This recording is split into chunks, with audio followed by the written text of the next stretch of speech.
Media మిత్రులందరికీ నమస్కారం. 2 రోజులుగా ఇండస్ట్రీలో జరుగుతున్న విషయాలన్నీ మీకు అవగాహనలోనే ఉన్నాయి కాబట్టి వాటి గురించి వివరంగా చెప్పకుండా నేను వాటిలో వచ్చిన కొన్ని విషయాల గురించి నేను ఇక్కడ ప్రస్తావించడానికి మిమ్మల్ని అందరినీ ఆహ్వానించాను. ఇవాళ 2 రోజుల నుంచి ఆ నలుగురు అని వస్తుంది. ఆ నలుగురు కొంచెం ఆ నెగిటివ్ షేడ్ తోటి, ఆ నలుగురు కబంధాస్తాలతోటి ఇండస్ట్రీని పట్టు. బాబు, ఆ నలుగురికి నాకు సంబంధం లేదు, ఆ నలుగురిలో నేను లేను. అసలు ఇది 15 సంవత్సరాల క్రితం స్టార్ట్ అయింది. ఆ నలుగురు ఆ తర్వాత ఆ 10 అయింది. అది ఎవరు పట్టించుకోలేదు. ఓ 10 మంది దగ్గర ఉన్నాయి థియేటర్లో. నేను ఆ నలుగురు వ్యాపారంలో నేను బయటకు వచ్చేసాను. నేను లేను. కోవిడ్ ఆ టైంలోనే బయటకు వచ్చేసాను. నాకున్న అంటే ఎగ్జాంపుల్ మీరు ఇలా చెప్పొచ్చు అనుకోవచ్చు. తెలంగాణలో నాకు ఒక్క థియేటర్ కూడా లేదు ప్రస్తుతం. తెలంగాణలో నాకు ఉన్నది ఒకే ఒక థియేటరు, త్రిబుల్ దానికి ఓనర్.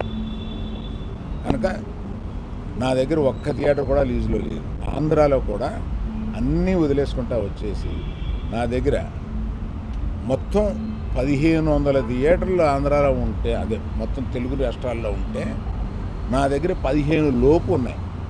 అన్నీ వదిలేసుకుంటారాగా అవి కూడా మా స్టాఫ్ తోటి లీజులు అయిపోయిన తర్వాత ఎప్పుడు లీజులు రెన్యూ చేయకండి వీటిని అని చెప్పాను. కనుక నా దగ్గర ఆ థియేటర్లు లేవు. ఎందువల్ల నన్ను అంటే పాత అలవాటు కొద్దీ అందరూ నన్ను ఆ నలుగురులో అదేదో ఫోటోలు వేయడానికి మాది బాగుంటాయి కనుక అందరు పెద్దల ఫోటోలు వేస్తా విమర్శకు బాగుంటుంది కనుక కొంచెం అలా విమర్శిస్తున్నారు. నేను దయచేసి మీడియా మిత్రులను అడిగేది ఏంటంటే, ఆ నలుగురు అని వేసేటప్పుడు నన్ను కలపకండి. నేను లేను, ఆ వ్యాపారంలో నేను అన్నీ వదిలేశాను. 1500 థియేటర్లకి 15 మాత్రమే, 15 లోపే నా దగ్గర ఉన్నాయి. అవి కూడా త్వరలో నా దగ్గర ఉండవు, వద్దని చెప్పాను. అది ప్రథమంగా మీకు అందరికీ చెప్పడం కోసం ఈ మీటింగ్ పెట్టాను. అది కాకుండా నా వృత్తి గత 50 ఏళ్ళుగా సినిమాలు తీయడం. నేను ఆ వృత్తిని నమ్ముకుని ఉన్నాను. ఇది మధ్యలో ఉన్న చిన్న అవకాశం లాంటిది ఏదో వచ్చింది, ఇది నాకు సరిపోదు అని అనుకుని నేను బయటకు వచ్చేసాను. 1వ తారీఖు నుంచి మేము థియేటర్లు మూసేస్తాం అన్న దీని మీద ఆంధ్రప్రదేశ్ మన సినిమాటోగ్రఫీ మినిస్టర్ గారు రియాక్ట్ అయిన విధం చాలా సమంజసమైందని నేను ఫీల్ అవుతున్నాను. ఎందువల్లంటే నాకు కూడా మీరు ఆన్ రికార్డ్ చెప్తున్నాను, ఈ థియేటర్లకు సంబంధించిన ఏ మీటింగ్లోనూ నేను వెళ్ళలేదు. నేను కావాలని వెళ్ళలేదు, నాకు ఇష్టం లేదు. ఈ థియేటర్కి సంబంధించి 3 మీటింగులు జరిగినాయి. 3 మీటింగ్లకి నేను వెళ్ళలేదు. వెళ్ళకపోగా మా గీతా ఫిల్మ్ డిస్ట్రిబ్యూటర్స్ని కానీ అదర్ అసోసియేటెడ్ ప్రొడ్యూసర్స్ కానీ ఎవరిని వెళ్ళొద్దు అని చెప్పాను. కారణం ఏంటంటే, థియేటర్స్ నిజంగానే స్టాండ్ అలోన్ థియేటర్స్కి చాలా కష్టాలు ఉన్నాయి. ఆ కష్టాలు ఉన్నప్పుడు అవి వచ్చి డిస్కస్ చేసుకుని ఇండస్ట్రీ పెద్దలతో, ఛాంబర్ అని ఒకటి ఉంది, గిల్డ్ అని ఉంది, వీటిని అప్రోచ్ అయ్యి అందులో డిస్కస్ చేసుకుని సమస్యలు సామరస్యంగా కుదరకపోతే అప్పుడు ప్రభుత్వానికి వెళ్ళి ప్రభుత్వం చెప్పుకున్నాం.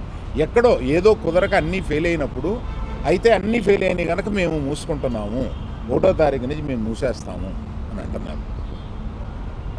మూసేయడానికి ఏకపక్షంగా మీరు తీసుకునే ఈ నిర్ణయానికి నేను వెళ్ళి అక్కడ కూర్చుని మాట్లాడను అని నాకు చిరాకు కలిగి నేను వెళ్ళా.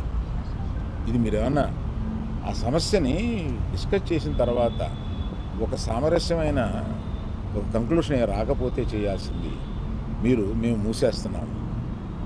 ఏమంటే పవన్ కళ్యాణ్ సినిమా రిలీజ్గా రాబోతుండగా మేము సినిమాలు మోస్తాము అనేది దుస్సాహసం చేయకూడదు. ఆ దుస్సాహసానికి మీరు ముందడుగు వేయకూడదు. అది పెద్దలు కానివ్వండి, చిన్నలు కానివ్వండి చెప్తున్నాను. ఎందుకంటే మన ఇండస్ట్రీ నుంచి ఎవరు ఏది అడిగినా హెల్ప్ చేస్తున్న మనిషి ఆయన. ఆ రోజు మేము అశ్విని దత్ గారి కోసం కొద్దిమంది కలిపి వెళ్ళాం పవన్ కళ్యాణ్ గారిని కలవడానికి. అశ్విని దత్ గారి సినిమా వస్తుంది, దానికి కాస్త రేట్స్ ఇప్పించండి అని చెప్పి అడగడానికి. అప్పుడు ఆయన హింట్ చేశారు, చంద్రబాబు నాయుడు గారిని కలిశారా మీరు, ఛాంబర్ తరపున వచ్చి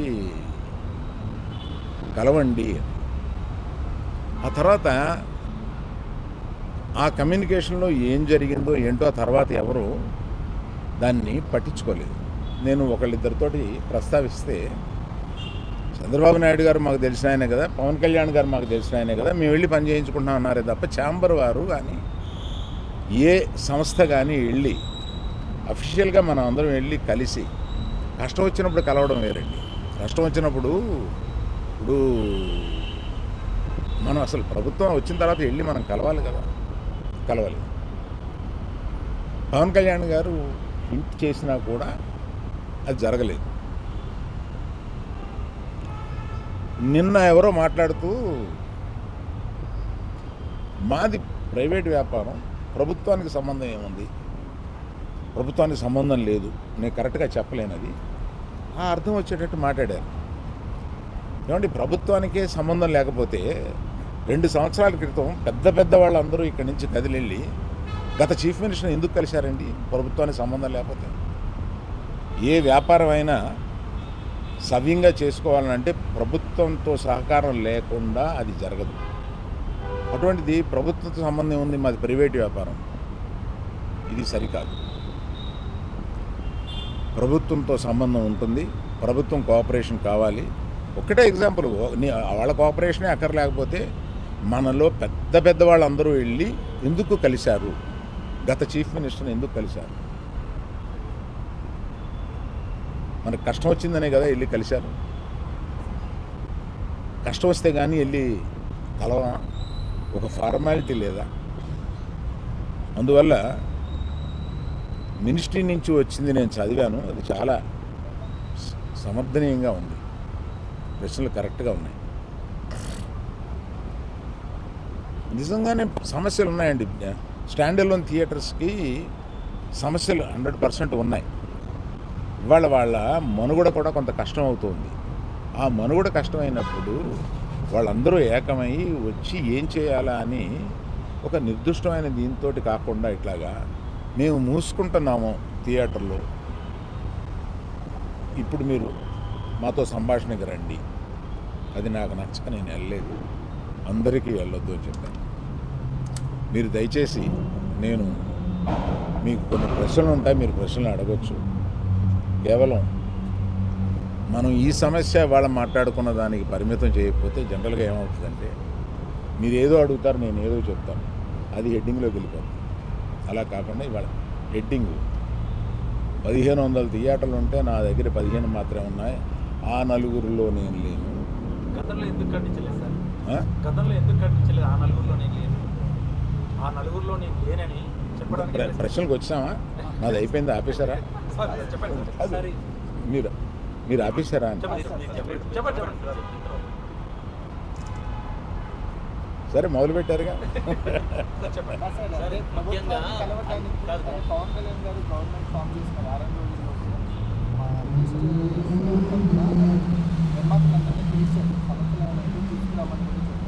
అయినప్పటికీ ఇంత టైం పట్టింది, మళ్ళీ మనం వెళ్ళి వాళ్ళని కలవటానికి కూడా ఇంత టైం పట్టింది. సంఘటితంగా వెళ్ళి కలవడానికి టైం పట్టింది, ఇండివిజువల్గా వెళ్తున్నాం.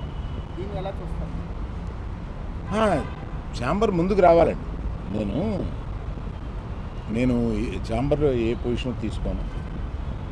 నేను ఎప్పుడన్నా ముఖ్యమైన సంఘటనలు ఇలాంటివి ఎప్పుడన్నా ఉన్నప్పుడు వాళ్ళు పిలుస్తూ ఉంటారు, నేను వెళ్ళి పెద్దగా నేను చెప్పాల్సింది చెప్పేసి వచ్చేస్తూ ఉంటాను. నేను రెగ్యులర్గా జరిగే ఛాంబర్ మీటింగ్స్కి అది వెళ్ళను. నిన్న అంటే కావాలని నిన్న పిలిచారండి. నాకు మేము మూసేస్తాం, మీరు రండి మాట్లాడతాం, అది నచ్చలేదు. కనుక నేను వెళ్ళలేదు. సార్ ఒక సీనియర్ ప్రొడ్యూసర్గా దామోదర్ ప్రసాద్ గారు అన్నారు, ఈ ఎక్స్టర్నల్ ఫోర్సెస్ ఎక్స్టర్నల్ వ్యక్తులతో మాకు సంబంధం లేదు, మేము పరిష్కరించుకుంటామని చెప్పి నేను మధ్యాహ్నం చెప్పారు. సో దాని మీద మీరు ఆ వ్యాఖ్యలు మీరు అంటే మాలో మేము పరిష్కరించుకుంటాం అన్నది ఏంటంటే, నిర్మాత, డిస్ట్రిబ్యూటరు, ఎగ్జిబిటరు మధ్యలో సమస్యలు ఉంటే మేము పరిష్కరించుకుంటాం అని ఉంటారు అని అనుకుంటున్నాను. చెప్పకుండా టోటల్గా ఆంధ్రప్రదేశ్ చెబుదామని తెలంగాణకి చెబుదామని వచ్చాను ఇక్కడికి. అంటే ఈ సమస్య అయిపోయాక వచ్చారు మీరు. లేదు అవలా. ముందు చెప్పాలి కదా. పవన్ గారు రిటర్న్ గిఫ్ట్ అని చెప్పారు, దానిపైన మీ అభిప్రాయం? నిజమే కదండి, పవన్ కళ్యాణ్ గారు బాధపడింది 100% నిజం. ఆయన సినిమా వస్తుంటే మేము థియేటర్ మూసేస్తాం అని అంటే ఆయన బెదిరిస్తున్నారా? అంటే నిన్న వాళ్ళు చెప్పడం ఏంటంటే మేము ఎక్కడ కూడా అఫీషియల్గా థియేటర్స్ని మేము మూసేస్తున్నామని ఎవరు అఫీషియల్ నోట్ రిలీజ్ చేయలేదు. ఇది కేవలం ప్రచారం జరిగింది, దీనికే విచారణలు అని వాళ్ళు చెప్పడం జరుగుతుందని కూడా అన్నారు. అండ్ ఇంకో విషయం ఏంటంటే, మీరు ఆ నలుగురిలో లేకపోయినా ఇండస్ట్రీలో ఒక పెద్దగా మీరు ఎందుకని ఇనిషియేషన్ తీసుకోలేదు? అంటే వెళ్ళి కలవాలి, లేకపోతే నిజంగా యూనిటీ అనేటువంటిది ఇప్పుడు ప్రస్తుతం ఉన్నటువంటి మీరు అన్నట్టు ఆ 10 ఇన్ని మందిలో 3 బాడీస్ ఉండగా ఏ ఇండివిజువల్ వచ్చి తీసుకోలేదు, బాడీస్ తీసుకోవాలి. నేను కూడా వీటిలో యాక్టివ్గా లేను, కానీ నా సపోర్ట్ ఎక్కువ నాకు ఉంటుంది. ఏదైనా సమస్య వచ్చినప్పుడు నేను వెళ్తూ ఉంటాను, సపోర్టు నన్ను అడుగుతూ ఉంటారు. నా అభిప్రాయం వాళ్ళు నన్ను నిర్లక్ష్యం చేస్తారని కాదు, తప్పకుండా పెద్ద సమస్య వచ్చినప్పుడల్లా నన్ను పిలిచి మాట్లాడుతూ ఉంటాను. సార్ మీరు జరుగుతున్న పరిణామాలన్నీ చూస్తే నిజంగా ఆయన సినిమా విడుదలకు ముందు కుట్రగానే భావించవచ్చా? థియేటర్లు బంద్ చేయాలనేది ఒక కుట్రగానే భావించవచ్చా? లేదండి, అది నేను కొంతమందితో మాట్లాడితే ఇది తాత్కాలికం. మేము టెంపరీగా అలా అనుకున్నదే తప్ప ప్రత్యేకంగా ఆయన సినిమా మీద మేము వ్యతిరేకతతోటి అన్నది కాదు అని అంటారు, కానీ అనేటప్పుడు ఆలోచించుకోవాలి. ఆ సినిమా ఉంది కదా. ఈ అవగాహన మేరకు ఉన్న 1600 థియేటర్లో ఎన్ని రిలీజుల్లో ఉన్నాయి? సరైన లెక్క నా దగ్గర లేదండి. మెజారిటీ లేదు, మెజారిటీ లేవండి. మెజారిటీ ఇండివిజువల్స్ దగ్గరే ఉన్నాయి. సార్ ఇది చాలామంది అనుకుంటారు, అవును సార్, అందుకే ఇందులో ఈ clarity 1500లో ఒక కనీసం 500, 600, 700, 800 వీళ్ళ దగ్గర ఉన్నాయేమో అని. అలా లేవండి. చాలామంది ఇండిపెండెంట్ దగ్గర. తెలంగాణలో అయితే అలాగే తెలంగాణలో మల్టీప్లెక్స్లు ఉన్నాయండి. మల్టీప్లెక్స్లు అన్నీ కలిపి ఓ 3 కంపెనీల దగ్గర, 4 కంపెనీల దగ్గర ఉంటాయి. మిగతా ఇండిపెండెంట్ థియేటర్లు కొంతమంది గ్రూప్స్ దగ్గర ఉన్నాయి. అది కాకుండా ఇండిపెండెంట్గా థియేటర్స్ బోల్డ్ ఉన్నాయి. అంటే సింగిల్ స్క్రీన్స్ మీద గుత్తాధిపత్యం అయితే లేదంటే గుత్తాధిపత్యం లేదు అనేది కాదండి. మీరు దయచేసి తిప్పి అడగండి. నేనేం చెప్తున్నానంటే, దాన్ని గుత్తాధిపత్యం అంటారో ఒకళ్ళకే. ఇప్పుడు ఏషియన్ ఉందండి for example, number of screens ఉన్నాయి. దే పార్ట్నర్షిప్, ఓనర్షిప్, లీజ్, వీటిల్లో నంబర్ ఆఫ్ మల్టీప్లెక్సెస్ ఉన్నాయి. దాన్ని ఏమంటాం?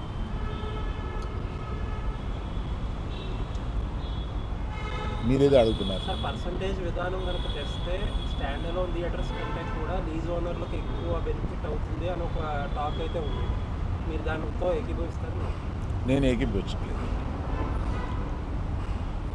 అసలు. అప్పుడైతే థియేటర్లకి మేలు జరుగుతుందంటే అది మరి దాన్ని సపోర్ట్ చేయాల్సిందే మీరు. థియేటర్లకు మేలు జరుగుతుందా లేదా, మీకు కావాల్సింది ఏంటి, థియేటర్ల వారికి కావాల్సింది ఏంటి, ఇక్కడ డిస్ట్రిబ్యూటర్ అనేవాడు ఒక ఉన్నాడండి, అతను మర్చిపోతున్నా. డిస్ట్రిబ్యూటర్కి ఏం కావాలో కూడా ఆలోచించాలి. నా దగ్గర నుంచి సినిమా తీసుకెళ్ళేది థియేటర్ ఓనర్ కాదు. నా దగ్గర నుంచి సినిమా తీసుకుని వెళ్ళేది ఒక డిస్ట్రిబ్యూటర్. ఆ డిస్ట్రిబ్యూటర్కి కూడా ఏం కావాలో ఆలోచించాలి. సో నిర్మాతకి ఏం కావాలి, డిస్ట్రిబ్యూటర్కి ఏం కావాలి, ఎగ్జిబిటర్కి ఏం కావాలి. సార్ కాకపోతే ఒక వాదన, డిస్ట్రిబ్యూటర్కి నష్టం జరిగితే ఆటోమేటిక్గా తక్కువ రేట్లు పెట్టడమో కొనడం మేనేజ్మెంట్ చేస్తారో, నిర్మాతలు ఎఫెక్ట్ అవుతారు. నిర్మాతలు ఎఫెక్ట్ అయితే ఆటోమేటిక్గా రెమ్యూనరేషన్లు కూడా తగ్గుతాయని కొంతమంది అంటున్నారు కదా. అది ఫార్ ఫెచ్డ్ థాట్.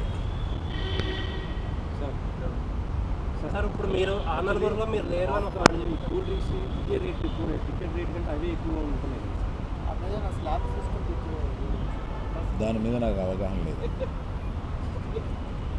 మీరు ఇప్పుడు ఎప్పుడైనా తీసుకుంటే సార్ మీరు ఆల్రౌండరు పర్సంటేజ్ విధానం ఎంతవరకు కరెక్ట్ అంటారు ప్రొడ్యూసర్ ప్లస్ ఎగ్జిక్యూటివ్ డిస్ట్రిబ్యూటర్ అంటే అదే ఛాంబర్ వారు సీరియస్గా డిస్కస్ చేస్తున్నారు కదా, ఒక నిర్ణయంలో వచ్చిన తర్వాత నేను చెప్తాను. అంటే మీకు ఎక్కువ అనుభవం సార్ మీరు చెప్పాలి. ఏపీ తెలంగాణ కర్ణాటకలో తప్ప మిగతా అన్ని చోట్ల కూడా ఈ పర్సంటేజ్ విధానమే నడుస్తుంది అని, కేవలం ఈ మూడిట్లో మాత్రమే ఈ రెంటల్ విధానం నడుస్తుందని కూడా. ఏమండి, తెలుగులో మాత్రమే ఎందుకు గొప్ప సినిమాలు వస్తున్నాయి? దీనికి ఒక కారణం చెప్పగలం. అలాగే ఆ పరిస్థితులను బట్టే వస్తుంది తప్ప అన్నిటికీ ఓ రీజన్ ఉంటుంది. సార్ ఈ డిమాండ్ ఫస్ట్ ఈస్ట్ గోదావరిలో స్టార్ట్ అయింది. మీరు ఫాలో అయ్యి ఉంటే ఫస్ట్ ఈస్ట్ గోదావరిలో స్టార్ట్ అయింది. వాళ్ళు పిలుపునిచ్చే టైంకి అసలు జూన్ 12న పవన్ కళ్యాణ్ గారి సినిమా వస్తుందని ఎవరికి తెలియదు. అప్పటికి అనౌన్స్ కూడా చేయలేదు. వాళ్ళ ఏదో పోస్ట్ పోన్ అయింది, ఏదో జరిగింది. సో అసలు ఇలాంటి ఉద్దేశమే లేదు హరిహర వీరమల్లుని ఇబ్బంది పెట్టే ఉద్దేశం. కాకపోతే ఈ పర్సంటేజ్ విధానం, ఈ థియేటర్ స్ట్రైక్ని వ్యతిరేకించే వాళ్ళు తీసుకొచ్చి పవన్ కళ్యాణ్ గారి సినిమాని ఇందులోకి లాగారు. సో దట్ ఏంటంటే పవన్ కళ్యాణ్ గారు అంటే భయపడి అదర్ పార్టీ తగ్గుతుందని చెప్పి అంటున్నారు. ఏమండి, ఒకవేళ స్ట్రైక్ చేయాలనుకుంటే తర్వాత ఇంకొకసారి అన్నా చేస్తారు. పవన్ కళ్యాణ్ గారి సినిమా గురించి వెనక్కి వెళ్ళిపోయిన వాళ్ళు ఇది మూసేయాలనుకున్నప్పుడు ఇంకోసారి కూడా వెళ్ళి మూయొచ్చుగా, మూస్తారు. కానీ ఈ సమస్యను డిస్కస్ చేయకుండా ఏకపక్షంగా అలా అనడం అనేదానికి నేను వ్యతిరేకం. అందుకు నేను ఆ మీటింగ్కి వెళ్ళాలి. సార్ మీరు ఇప్పుడు థియేటర్స్ మీద మీకుండే సింపతి మీకుంది, మీరు ఇప్పుడే చెప్పారు. బట్ జెన్యూన్ కాజ్లో సఫర్ అయ్యే వాళ్ళు కూడా ఉన్నారు ఇందులో. మొత్తం అదంతా సైడ్ ట్రాక్ అయిపోయి ఇప్పుడు మొత్తం పవన్ కళ్యాణ్ గారి చుట్టూరు, హరిహర వీరమల్లు చుట్టూరు తిరుగుతుంది. ఇన్ఫ్యాక్ట్ ఆ ఇష్యూ లేకపోతే మీరు బయటకు వచ్చేవారు కాదు. దీన్ని ఎలా చూడొచ్చు అంటే మీరు చెప్పిన దాంట్లో ప్రశ్న ఏమి లేదు, ఎలా చూడొచ్చు అంటే ఇప్పుడు ఇష్యూ అంతా అసలు రియల్ ఇష్యూ అంతా సైడ్ ట్రాక్ అయిపోయింది. ఎవరో దాని గురించి మాట్లాడట్లేదు. ఇప్పుడు మొత్తం మాట్లాడేదంతా హరిహర. అది మీ అభిప్రాయం అయితే ఇక్కడికి వచ్చి చెప్పండి. సార్ ఆనంద్